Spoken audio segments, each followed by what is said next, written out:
Hello and welcome to Cartoonist Kayfabe. My name is Jim Rugg. I'm Ed Piskor. And I'm Tom Scholey. Today we're going to look at Will Eisner's Shop Talk and his interview with Jack Kirby. This is a fascinating book. I have a feeling we're going to revisit several of these interviews, but today focus on Jack Kirby. And before we dive into that, how about a Red Room update? Murder on the Dark Web for Fun and Profit is the name of the game in Red Room Comics, man. The Antisocial Network is completely on the stands, but every issue of this comic is completely self-contained. So if you see an issue, grab an issue. You're going to get a complete story within those pages. You dig it, go grab another issue, check it out. We are going to be collecting these comics and including maybe 60, 70 pages. Always have to show off the piranha. Of additional material in this sucker right here, man. Red Room, the Antisocial Network trade paperback, coming early November, not October, man, because we've been dealing with those supply chain issues that the rest of the world has, man. The comic, like I said, comes out early November. Collecting all the stuff. You could get these comics at my link tree in the description below this video. It'll take you to the Fantagraphics website for purchase. If you want to keep reading Red Room in the time lag that we have before we start putting out the Trigger Warnings season of issues, go to my Patreon, patreon.com/edpiskor. $3 gets you the archive there. It has the complete Antisocial Network, serialized pages every Tuesday, more than 150 pages worth of stuff. All these links at my link tree. How about you, Tom? Where can people find your latest, greatest? Did somebody say Jack Kirby? Here's Fantastic Four Grand Design, which owes everything to the work of Jack Kirby and Stan Lee and Joe Sinnott and the whole gang. This is the whole story of the Fantastic Four in one volume. I read all those comics and tried to create like a narrative, like a compelling narrative that sums it all up. And then I also have Jack Kirby, The Epic Life of the King of Comics, where we get some of the interactions between Will Eisner and Jack Kirby, their real life interactions. They were friends and colleagues and connected multiple times throughout their lives. You can also check out my Patreon. Go to patreon.com, search Tom Scholey, and I also do a YouTube channel called Total Recall Show. And I was looking here in the beginning. There's got to be maybe Eisner a Will Eisner shop. Yeah, here it is right here. It's You can see it in the window there in the background. The Eisner Iger. Hey, shop. you wanna use our towel service? And barking at him, get back to work. I like the way Eisner tells the story in like later times where he's like, yeah, like a lot of piss and vinegar in Jack Kirby. He barked like a chihuahua. We ended up using the towel service. You got to use the towel service. You can pick up my latest comics that are still in print. Street Angel, Deadliest Girl Alive from Image Comics, available wherever you buy comics and graphic novels, online or in brick and mortar stores. They can order these for you, perfect for the upcoming holiday season. You can also join me on Patreon at patreon.com/JimRugg, where you can see close analysis of this stuff. You can download some of my out-of-print zines and mini comics, see my original art, my scripts, and my process. I go through page by page for Street Angel's dog and compare it to the previous draft of this story is one of the things you can find on my Patreon, and that is patreon.com/JimRugg. I can't imagine making as excellent a comic as Street Angel's dog and then doing it all over again. Well, you can see why on my Patreon. But today we're going to dive into this Shop Talk interview between Will Eisner and Jack Kirby. This is a cool book. This is kind of a new one on my radar, Ed. You put me up on this book, and it's a collection of interviews that Will Eisner does with, as they say, industry pioneers, which is pretty awesome. And one of the guys, Will Eisner, who was talking shop and kind of getting into the nuts and bolts of making comics before, there were YouTube channels and a lot of creators that were talking about their craft. Eisner was a guy that was into that and was smart enough to track down some of these other leading cartoonists and really kind of try to pick their brains about what they're doing and how they do it. You would find these, like you see these mastheads, every interview has one, and they would be serialized in either Spirit Magazine from Kitchen Sink or Will Eisner Quarterly, also from Kitchen Sink, and those were sort of almost like the reason to buy those magazines in a lot of ways, man, because you're getting jewels from a lot of these guys, man. And these are sprawling interviews. Now, I have the book as well, read the whole book a million times, but I did cheat this round because I do want to promote something. John B. Cook of Comic Book Artist Magazine And I believe his son put together this Will Eisner Portrait of a Sequential Artist documentary that actually like did the deal, man. It hit Tribeca, hit a couple big film festivals, got props. This is a Blu-ray. Blu-ray implies you could put a lot of information on these discs, and as a special feature, all of the tape recordings are included from so all the Shop Talk recordings. Let's look at the front cover real quick. So interviews with Neil Adams, Kniff, Davis, Kirby, Joe Kubert. You get to hear the actual conversation. So before bed last night, man, had the conversation. Got to hear Jack and Will kibitzing, man. That's awesome. I think that stuff's so valuable. Like whenever we talk to some of these guys that have a lot of experience, it really is like, well, tell us stories about Archie Goodwin. Tell us stories about this guy and that guy, because like, I just think that stuff's valuable, and to have the actual audio of Jack Kirby telling these stories, giving this interview for to be able to listen to that, it adds so much color. When like the transcription, heavy lifting was done, man, because even in 82, if that's when, July 1982 is when this was conducted, Jack is not as lucid as Will Eisner was. He was getting off the track a bunch, getting distracted real easy. Will Eisner had to like pull him back to the task. I think Jack must have done some interviews and fanzines and stuff, because he had his kind of bullet points and his like pre-canned stuff that he would say, and it's in a lot of ways he like almost couldn't even deviate from that. Like Will Eisner is asking very specific things. Did you learn from the anatomy books? Did you learn how'd you learn to draw the human figure? Oh, I like humans. Like I know good guys, I knew bad guys. Like he couldn't, and Will Eisner would always try. Jack, how did you learn to draw muscles? Yes. And stuff like, and he just couldn't. He didn't answer that in like a easy way. Well, Eisner is like just so loquacious and so analytical, and then Jack Kirby is so like from the gut, and talk is cheap, that kind of stuff. So yeah. Well, they do start at the beginning, because that's whenever their paths cross professionally very early on. Kirby working in the Eisner shop. 37 or 1938, man. These guys were there at the dawn of comic books. And, both New Yorkers and stuff, so they talk about that upbringing. Like, one of the things that stood out to me is as you say, Tom, like, Kirby was this tough guy kind of attitude, not words but actions, and talks about the effect of growing up in that ghetto and how like it's lifelong, like you never escape that, and tells some pretty brutal stories about that. A friend who's shot, whose mother then kills herself, like a tough place obviously to grow up, and here he is 50 years later still talking about it. It's still something he carries with him. Yeah, PTSD. And Eisner like would tell the story of how like anytime he'd run into Jack Kirby, like whether they were like 60 or 70 or what, Jack Kirby would always call him boss, and he's like, "Hey, you were my boss," like he worked for him at the Eisner and Iger's shop, and that like never changed. They seem to have a nice rapport. Yeah.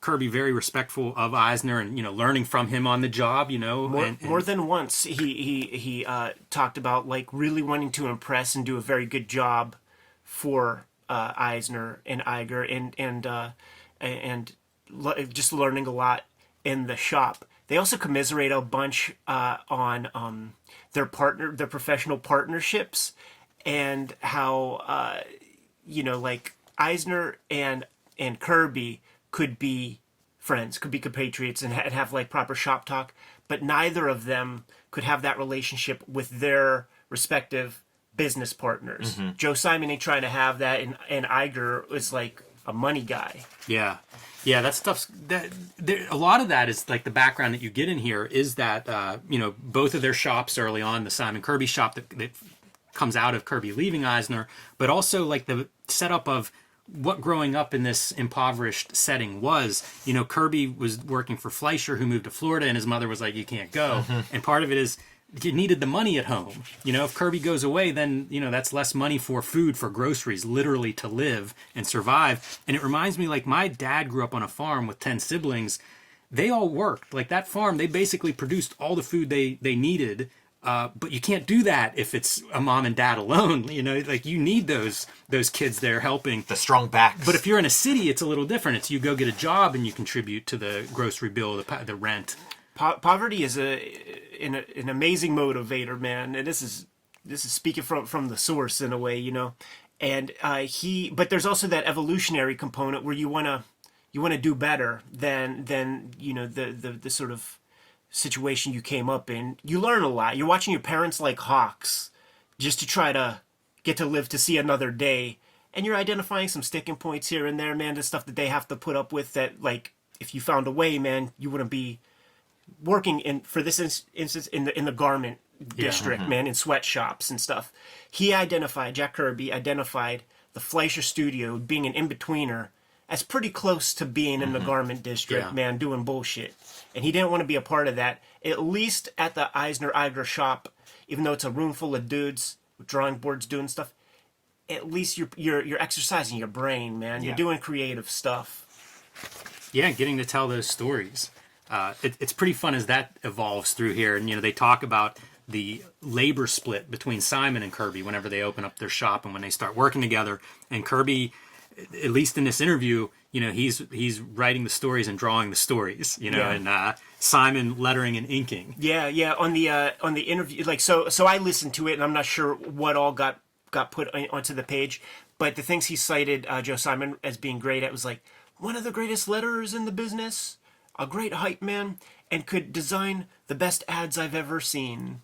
Yeah, that's in here. That's in there? Okay, yeah. Yeah, I mean, like, Joe Simon can do he can do everything it takes to make a comic. But, as their relationship went on, it's like, well, I got Jack Kirby right here, lean on him, If you're a smart businessman and Jack Kirby's sitting next to you, of course that's the stuff, that's what you want to lean on and sell, like, that's being a smart businessman. Your giant advantage is that Jack Kirby is sitting next to you with a pencil in his hand. Like, come on.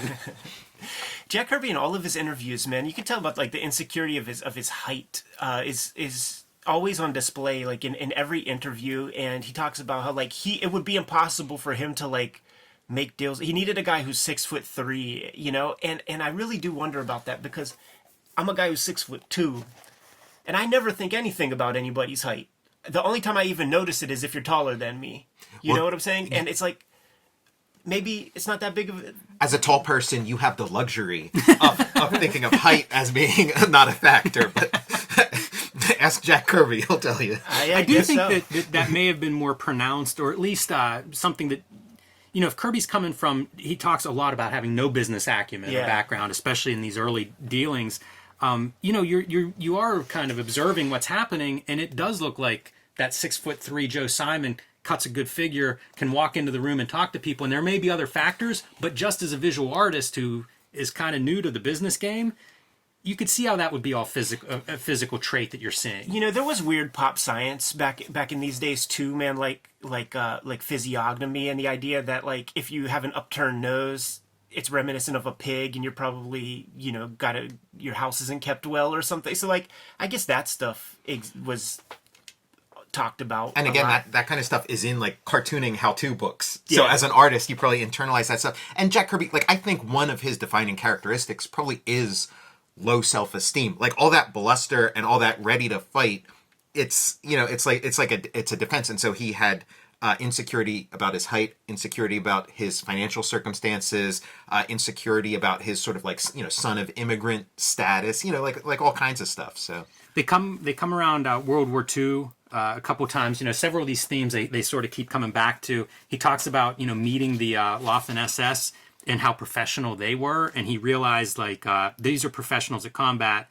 I can never beat them unless I become like them. Just some chilling shit to read. There's one conversation on YouTube that you could find, and I think it was probably like Greg Theakston recorded it, where Jack Kirby is talking about his experience in war, and you see he's fully triggered, he's fully caught up in the moment.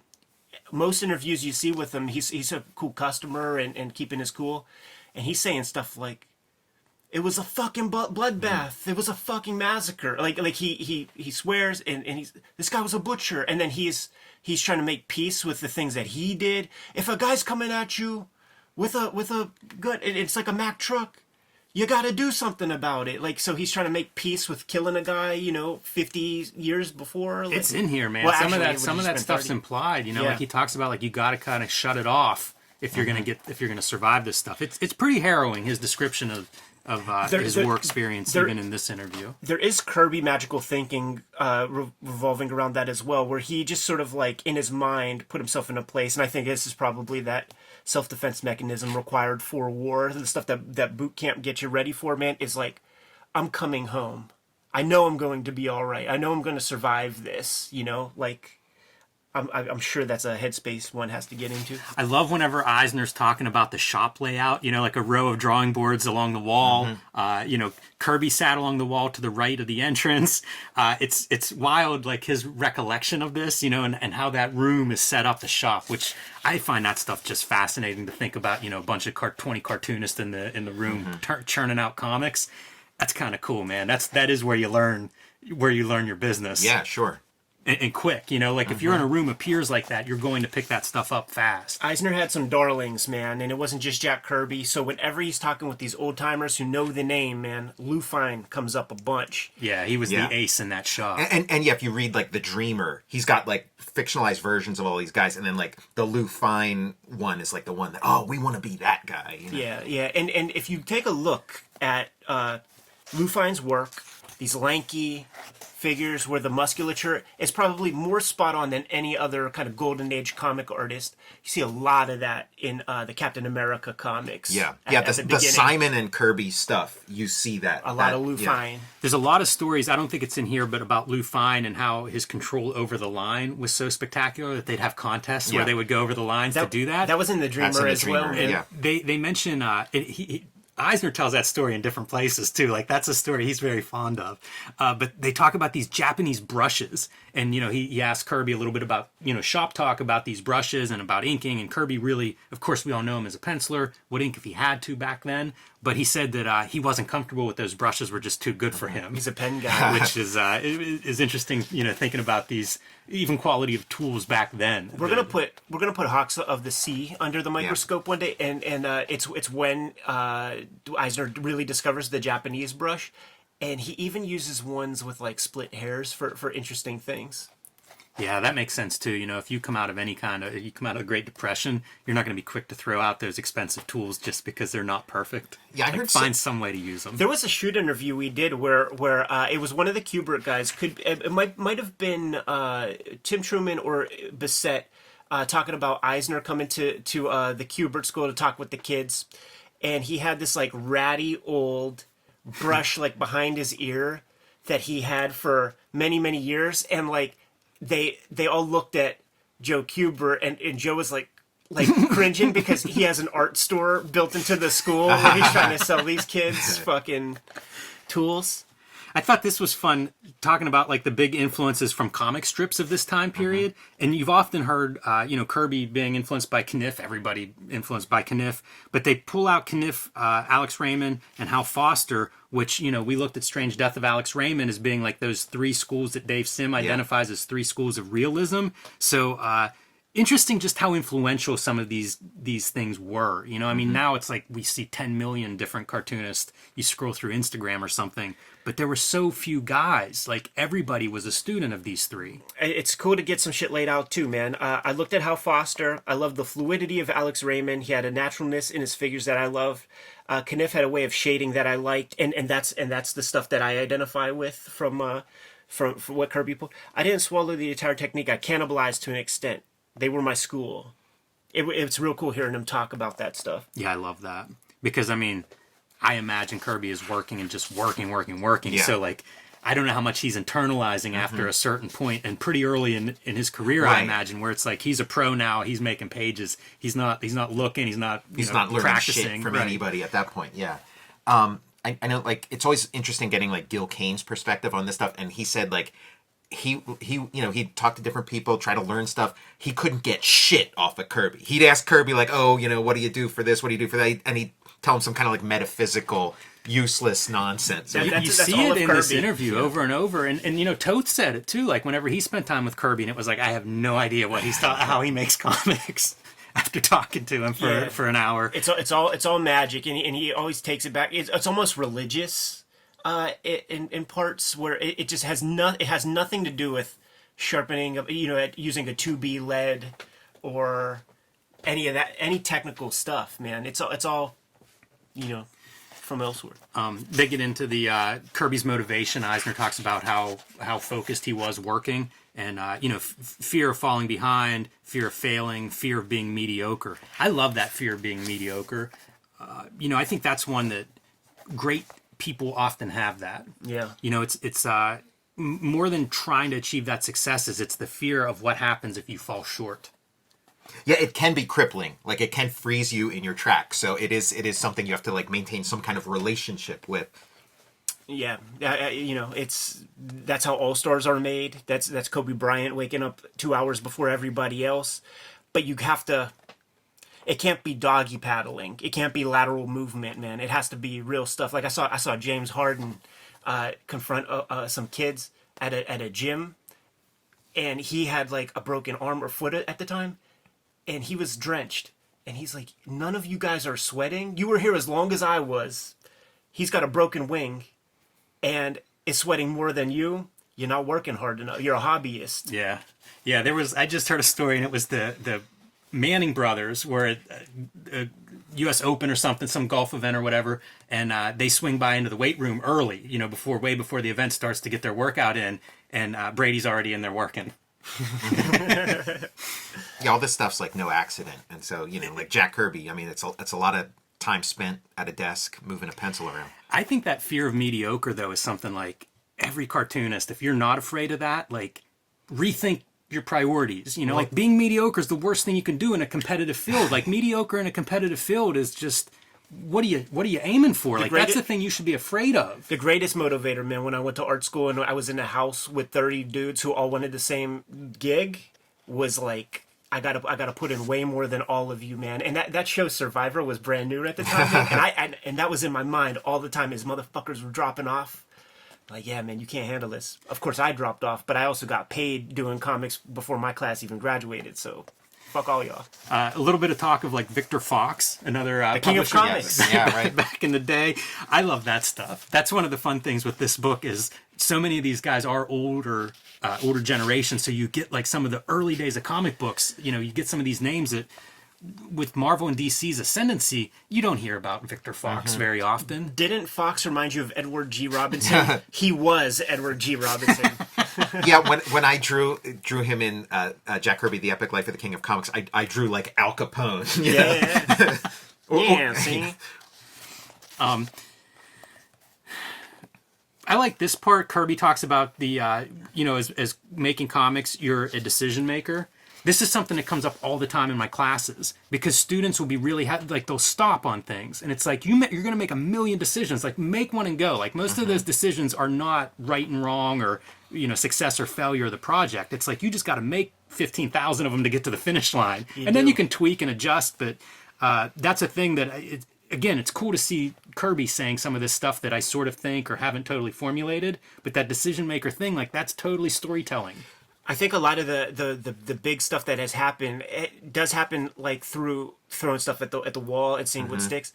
The sticking point that gets people caught up a lot is that and this is not going to help anybody. Like, you know what I'm saying? But like there are things that can be done. Like, you can create Snoopy. You could create Snoopy or the next big iconic multi-million billion-dollar thing, but you can't like consciously do it. It just has to happen. You have to put stuff out there and it could happen. But I think that people get caught up thinking that like they have to create their like epic thing that's going to like really save the day, and it just kind of never happens that way. Like, people aren't exactly architects. It's just you take advantage of the cool opportunities that come by, but it's work begats work rather than like calculated decision making. The conscious mind can create a comic, but it's never going to do it as well as the unconscious mind. The unconscious mind knows all this stuff. And I think another thing that hangs up like students and stuff is like, you hear us like looking at like a Mazzucchelli page and we're like, oh, look how he did this, how he did this, how he did this. And it's like, that can be very overwhelming from a student of like, well, how do I keep all that stuff straight in my head while I'm trying to draw a comic? And it's like, no, it kind of happens. He's not, Yeah, it's nonsense. Like all that grid stuff on the page, like you show me that as a kid, and it's like, okay, well, clearly I don't have the math mind to make a page of comics. That's all bluster. That's all nonsense. It might show up, it might not. It's unrequired. Yeah. You know what I'm saying? It's philosophical patter rather than too much think, not enough ink. Yeah, that's how I felt reading Understanding Comics. I was like, okay, I am definitely not ready to make comics because there is just so much to this stuff that, like, I don't know where to start. It's a good point. You know? The making versus the looking at the finished Yeah, piece the and analysis. deconstructing it, very Yeah. different. Very, very different.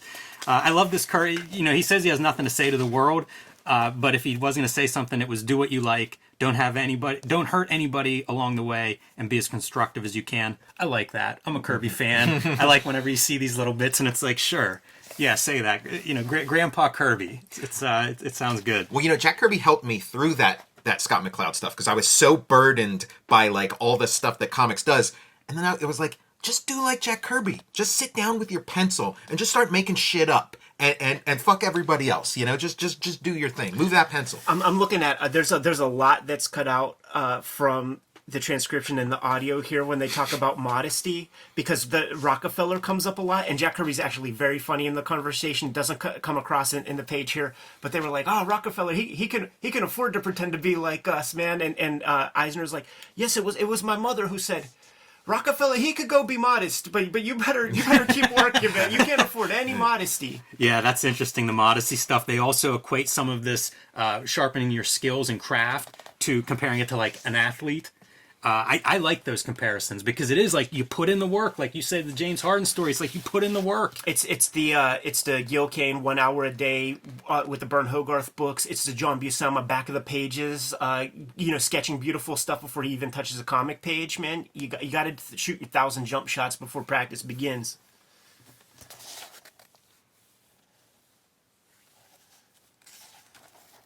Yeah, we're all believers in that, but try telling it to, somebody who doesn't want to hear it. You know what I like? Everybody wants to be the natural talent who was like born to do this and just shows up. And there's maybe one or less of those a generation. So try being the other thing. Maybe one or less. Name the one. Yeah, I swear right. That's the unicorn. Like that doesn't exist. I mean, the closest I've seen is like Wally Wood was like the one I can think of. I think he had a lot of toil, man. Yeah, like the guy never slept. Yeah, I mean, it's just like you see like stuff he did when he was like a little kid, and it's so great. Oh right, like or like Alex Ross is another one. One. Like those are the two I can think of. But yeah, you're right. Maybe if you dug deep enough, you'd find out they weren't like they put in 10,000 hours at age 3 or something. Yeah, this is great. Talking about the origins of the romance comics, they were working for McFadden Publications at the time, and they had like a comic book wing, and that's of course where Kirby and Simon are working. But McFadden Publications, a big chunk of their empire was romance books. And they realized it's like romance, westerns, or crime. And of course, westerns and crime, big in comics, no romance. Yeah, so do a romance comic. Mm-hmm. It's always that way. Like look for that thing that you want or should exist. And if you don't find it, that's your opening. I think about that a lot, like the romance example, because like, what am I missing right now in 2021 that's just sitting there waiting to be moved into, like, is it like the Instagram comic or something, like a comic that's basically replicates Instagram? Like there's something out there in plain sight, just like romance was sitting there waiting. Yeah, and the small-minded person will be like, oh, there's so many people making comics now, all the genres are being represented, which may or may not be true, but it is like you say, it's the platform or the delivery system or the how you reach new readers. Like there's something out there that'll be super obvious in hindsight when someone figures it out, and we all sit around and go, oh, there's already crime and horror and superheroes. Nothing new to do. I think that it often will come to your mind. It's so obvious that you throw it away. Right. That's stupid. That too, yeah. The stuff that's obvious to you, don't discount. Yes. But I love seeing like, the romance comics were the biggest comics in the world for a while. Mm-hmm. And it's like, that's a Kirby, that's a feather in Kirby's cap that we don't always think of when we think of like Marvel movies and stuff. But it's like, this dude was the best cartoonist for 20 years before Marvel. He was funny in the talk too. I don't know if it's in the paper here, but he's like, I created the Boy Gang comics too. Like right after that. Like I also created that. The romance is, when you talk about Marvel and DC, it's such an important ingredient too. So he's like working on all these like romance, boy meets girl kind of stuff, and then he starts making the Marvel superhero comics, and it's all got that stuff in it too. So he's kind of brings that in, maybe not even consciously, Yeah. I mean, he might have been doing that stuff for over a decade at that point, where it was just part of the comic storytelling for him. by the time Marvel comes around. Joe Simon being the connection to Martin Goodman, getting into some of that, talking about division of labor with Joe Simon. All of the nuts and bolts stuff like that's just fun to have on record. And the Stan Lee promo cuts, like get in there, man, blowing his little horn while the guys are doing their work, man. It wasn't just that Gary Groth TCJ interview, man. He pulls it out here too. And this is where he gets the most blustery, passionate, loud, angry grandpa sounding in the video, but it's also that very measured like legal talk. Like you get the impression that he can't give any weight for any like sort of like legal finagling for like Marvel, or so it's I did everything, I did like in my own house, all this, like, just selling you that it's like there was no Marvel, like Marvel didn't pay a penny for any paper or like any of that kind of shit. He wrote everything in the margins because Stan Lee wouldn't even know what the story was if I didn't have my margin notes, stuff like that. Eisner refers to it as like filling in the balloons or writing the balloons or something over and over. That's a funny vernacular phrase for me for that part. But yeah, the part that Stan Lee wouldn't let Kirby do. And what are balloons filled with? They're filled with hot air. Yeah, I wonder when all of the legal stuff, I guess it must be happening at this point. It really, I was thinking it was a little bit later, but I guess 82 must have been up and running. If you listen to the thing, it really does sound like he's instructed to give no inches to the argument. Like it's all him, and it feels very, very sort of calculated. It feels like the most calculated autopilot kind of talk of the whole piece, man. This is great. This is where he talks about developing his action style and how, like, to really capture fights, you got to break panels and have these big splash pages and, like really pushing the comic book page and where it separates from like a comic strip, but really pushing it in order to try to achieve that sense of violence that, fight scenes, he thinks fight scenes should have because fighting is so violent. Pretty cool. He describes that stuff, he started bringing that stuff into the comics when he felt like he was competing with feature film, with movies. Like when movies really came into vogue, like he had to start becoming more exciting. And you get that spirit through the entire conversation, man, that he needs to sell books. He's thinking about the marketplace, and they talk about that here. So the marketplace is always on your mind. And he's like, yes, I have to sell books. I got to feed my family. Like I got to do all these things. I can't go back to the ghetto, as he put it. All of these things are in his mind. So you wanted to transmit an impact that would sell. Yeah, love it. Got to hit the marks. Man. Impact, selling, intellectualizing comes up, which is kind of a funny, it's like one of those like ideating or something. It's one of those, I'm not sure about verbalizing this word, but they do it, both Eisner and Kirby. And this is where, he talks about intellectualizing his craft, working out these fight scenes. Asks him about a morgue and, doesn't really use a morgue. He faked automobiles, faked tanks, just wanted the impression of those things.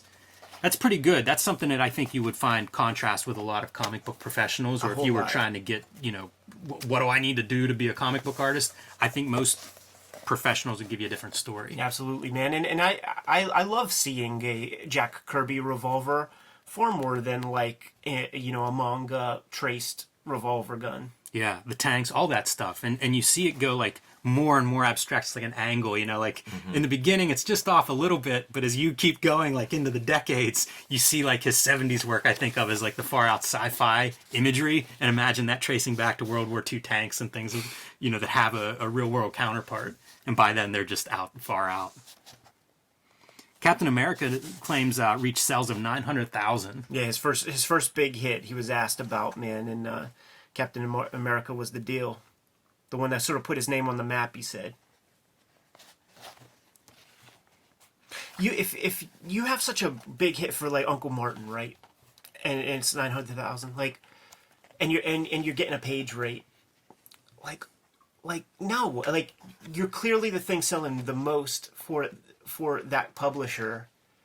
Do they even let you know these things, man? Like how do you benefit from selling that much? Like, are you making the same amount as the guy who's doing Millie the Model or whatever those other bullshits are? It's ironically, it's a dangerous situation to be in. It is kind of like in Goodfellas or whatever when they do like the Lufthansa job or whatever. Like all these people just helped this guy make a ton of money. So it's like, do I kill these guys? So then I don't have to share it. And it's kind of I mean, that's that Stan Lee book we unpacked, man. There's a 3, 4, 5-page piece about how Martin Goodman created Captain America. Joe Simon, Jack Kirby's names were not even mentioned. And in fact, it was like he held like a Star Search audition to find the best artists for the gig. He came up with one vague idea. And like we've unpacked that stuff with like the Valiant conversation, man. This is like Methuselah. And like that's what you tell the kids who have to now develop an entire Bible for what this comic is. Do you think Kirby saw that Stan Lee book? Because, Yes. he goes back to Goodman, almost lobbies for Goodman to give him a chance to revitalize superhero comics. Like, wouldn't you think after seeing that in print, published by Goodman, that you would just be like, this son, I want this son of a bitch to go to hell. I'll never work for him again.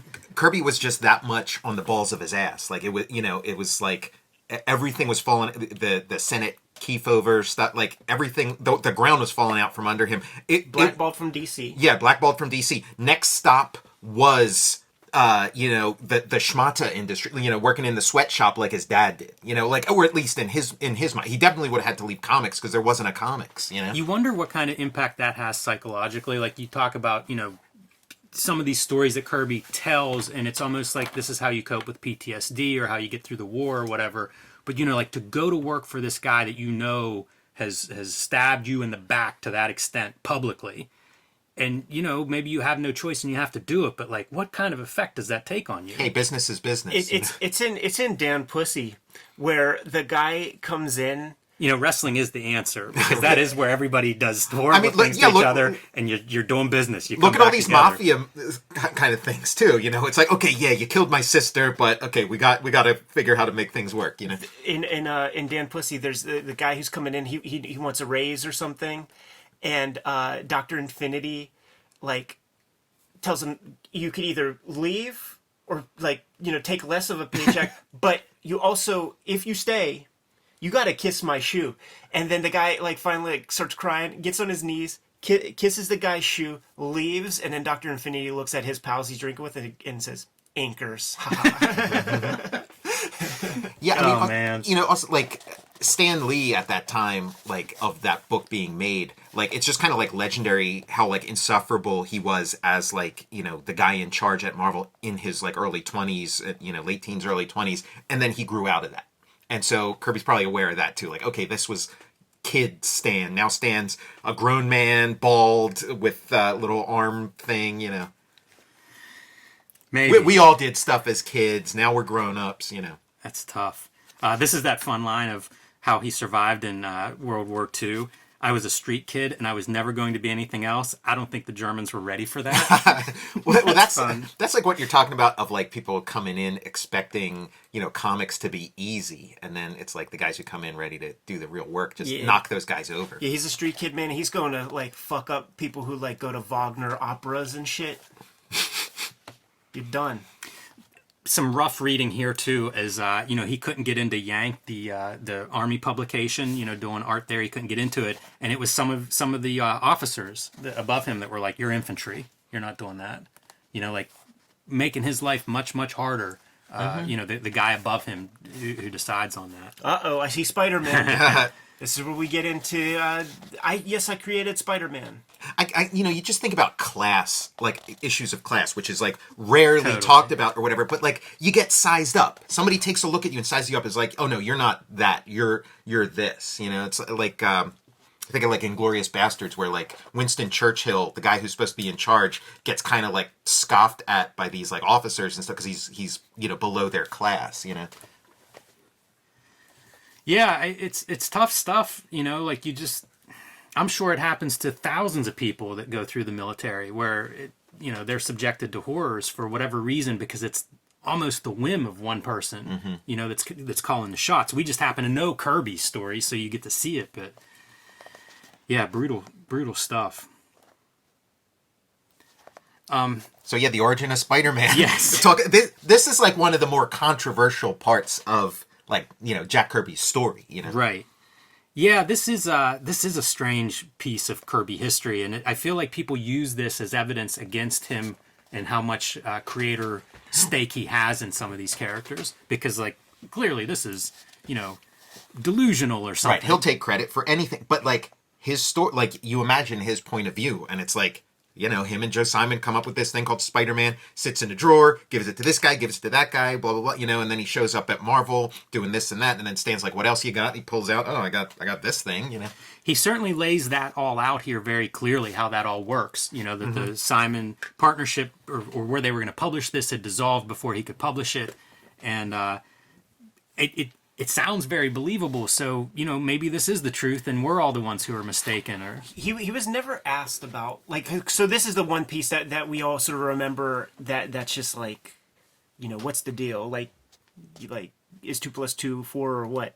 But he's never ever addressed or talked about how in Fantastic Four comics, and you sort of brought it up, like how Martin Goodman kind of stabbed them in the back with the Captain America stuff. When all that copyright, all those old copyrighted characters are about to lapse into public domain and haven't been used in decades, so like all the creators are getting them back, and one by one they start showing up in these Marvel comics just so that they can keep those copyrights on those characters. We're talking Human Torch. They even bring back the android Human Torch in Fantastic Four so that there could be no question that it's the Carl Burgos one. Namor the Submariner in like issue 3 or 4. Captain America shows up, in the block of ice. Yeah, it's fun story stuff that you guys remember fondly and shit, but there are pragmatic reasons that stuff was done, and it's about keeping those copyrights, and all those comics are drawn by Jack Kirby. Well, and our version of that when we were kids would be like all of a sudden Spider-Man's wearing a black costume when those things were coming back up, and now Thor's wearing blue armor and gold and stuff, and like if you talk to Walt Simonson or whoever, like they might have a very different perspective. They might not say, oh no, they were renewing the copy, it's just like hey, I wanted to design a cool costume for Thor or whatever, And this gets through the whole Marvel creation stuff, talking about referencing literature, the Hulk being, of course, Dr. Jekyll and Mr. Hyde, and talking through some of the origins of these different characters. And this gets into, Ed, you were talking about, he says he knows people, good people, bad people, he knows people, and he's illustrating that knowledge with ideas of Doctor Doom. He's a perfectionist, he has a scar on a scratch on his face, so he has to cover his whole face in a steel mask. Getting into kind of the Kirby psychology behind some of these characters. He talks about the story of like, I saw like a kid pinned underneath a car and his mom lift him up and said, and that like inspired the Hulk and stuff. And then like there's like the Hulk TV show, and that's like an element of the Hulk TV show. So it's just like I've always kind of wondered like did he watch the Hulk TV show and then have a false memory, or when they made the Hulk TV show, maybe that they were they had seen an interview where he says this or what. It's kind of when the Stan Lee stuff gets brought up and he gets all blustery and things. The rest of the talk, Eisner is like, let's take personalities out of this. How did this work? And he has to keep saying it, man, because Kirby's so fired up, man. You guys got to get this DVD, man, and listen to these things while you're working, because they're great. They're great company. Yeah, I definitely need to listen to them. Like I said, it adds so much color to this kind of thing. The one thing he does say about Stan Lee, and it's very soundbite. Stan Lee wrote the credits. I never wrote the credits. I mean, but that is a good point. Like the editor, the person in charge, has final say, calls the shots, and it's really hard to be in sort of a partnership with somebody like that, and something like Spider-Man, which was on a trajectory to be like another thing like Fantastic Four that Kirby was just going to draw or whatever. Somebody could arbitrarily say, you know what, you're not doing this. I'm putting Ditko on it, and then forever. You have to explain to everybody, like, yeah, I did have a role in Spider. Oh, shut up, you're crazy. And it's like, no, I really did. It was just this, this little roadblock showed up. Takes a shot at Steven Spielberg's optimism that aliens are going to be friendly when they show up. Yeah, that's not Kirby's life experience. Yeah. I know whoever's out in space, there's going to be like us, and we're going to have to give as good as we get for Captain Victory. Hey, good luck, for an alien who shows up on a planet of Jack Kirby's. That's true. So pretty fun interview, and a book full of these really great interviews. Yeah. The Captain Victory piece is good because it lets us know like when this was constructed. Kirby's in California, Pacific Comics, the Shane's brothers or whatever are in the game making comics. So that's a good piece of color to just let us know what point in comics history this conversation's taken place. And wrapping up the writing part of this is Eisner, I think he has an agenda, and it's this idea that the cartoonist who writes and draws is the cartoonist. That's a stronger result 9 times out of 10. And while Kirby's, going hard against Stan Lee, Eisner's going kind of equally hard with this idea of like the writer-artist is the way to go, is the real creator behind a comic, which Kirby would see himself as that. Yes. Like whatever Stan did with this comic that I made up, that's on him. But I delivered a comic. I delivered a full comic, and you can graffiti over it to whatever degree you want. And then eventually he realizes he cannot make a comic that he doesn't fill in the balloon. Yeah, instead of putting stuff in the margins, Right. just put the stuff up top, man. And Mike Royer, man, has the exact like point size, man, that is perfect. It like perfectly matches what Kirby writes out, man. And there, just one last thing, there's that nice little drawing, that little jam. Oh yeah, that opens it up. That would be the masthead of the Shop Talks, and it's like half. It's Eisner's world and Kirby's world, and then they sort of meet in the middle, which is interesting to see because they are such very different cartoonists, very different approaches, but there is an overlap. So seeing them sort of like laid out that way, it's really nice. And I love the salesman, man. Yes. Put your Captain Victory on the wall behind you, whatever it is. He you're wasn't selling. bullshitting when he said he wants to sell books. or is that Icarus? Or is that Commandy? No, that's right, but that is very, very definitely meant to be Captain Victory. Yeah, probably if you asked him about Icarus or Commandy, at this point he'd be like, "Who are those guys?" Icarus has been around since the dawn of time. Fun stuff, though, man. I love these kind of interviews where it's cartoonist on cartoonist. I mean, one of the ones I'm looking forward to talking with you guys the most, man, that is going to get us fucking 0 hits. is going to be the Phil Seuling conversation, the guy who created the direct market, and we get into all the nitty gritty of that. Like, I'm super stoked to unpack this thing. It's just like we're going to have to we're going to have to be Fantagraphics about it, knowing that we're putting out something really, really quality, right? That just might not hit. You got to have some that you write off. There's a few of those. Like I'm eager to get into Lou Fine's interview, and I don't know that one's going to do great for us, but he's such a revered figure, and before I was reading, he was gone. So I feel like that'll be a really insightful for me. All of these, man. In fact, might as well go catch up on our reading. It really is giants, man. This table of contents is impressive. Kayfabers, like, follow, subscribe to the YouTube channel, hit the bell. We'll notify you when new vids are available. What's out there, Jimmy? Join me on patreon.com/JimRugg. You can download out-of-print zines and mini comics. You can see my original art, scripts, process of how I make Street Angel, Plain Jane's, Octobriana, and more at patreon.com/JimRugg. Get the real story of the creation of Spider-Man and what Jack Kirby contributed and what Stan Lee contributed in Jack Kirby, The Epic Life of the King of Comics, and read Fantastic Four Grand Design, and check out my YouTube channel, Total Recall Show. Red Room Comics in the Wild, the Antisocial Network trade paperback, is going to be in shops second week of November. Get that sucker, even if you have the issues, because there's about 70 pages of extra stuff that's going to be in there. You could get the individual comics, you could get the trade paperback at my link tree in the description below this video. It'll send you to the Fantagraphics website. Go there if you don't have a good shop in town, man. Some shops are few and far between. And you'll be able to find your comics there. If you want to keep reading Red Room Comics, hit up my Patreon, patreon.com/EdPiskor, also in that link tree. And you could read all the strips that are out on the stands and new ones that haven't hit paper yet. Subscribe to the Cartoonist Kayfabe e-newsletter at the links below this video. You can also find Cartoonist Kayfabe t-shirts and merchandise at the links below this video. Give them those marching orders, Jimmy. We're going to be on our way. Make more comics.